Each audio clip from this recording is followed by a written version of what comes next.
Départ des Invalides pour le dernier compagnon de la Libération. 101 années d'une vie rebelle et de résistance qui l'amena, à peine majeur, à choisir son camp à Londres. Pour son ultime voyage dans ce char AMX, portant le nom de l'un de ses terrains d'engagement dans les forces françaises libres, sa demande de marquer un arrêt devant la statue de De Gaulle a été respectée. Hasard heureux de l'actualité, parmi les personnalités présentes qui attendent la dépouille d'Hubert Germain devant l'Arc de Triomphe, la vice-présidente des États-Unis. J'ai lu au sujet de cette personne, c'était un homme extraordinaire. Il avait une volonté incroyable.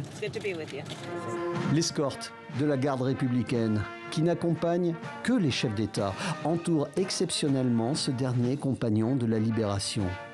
L'un de ces hommes qui changèrent la donne. Serions-nous là? Serions-nous là sans Hubert Germain?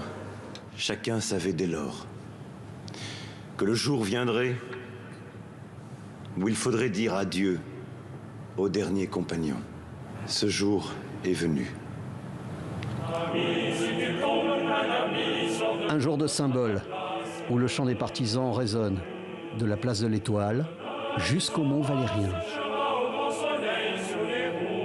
C'est ici, non loin de Paris, là même où des juifs, des résistants, des communistes ou des otages avaient été abattus pendant la Seconde Guerre mondiale, qu'Hubert Germain repose désormais.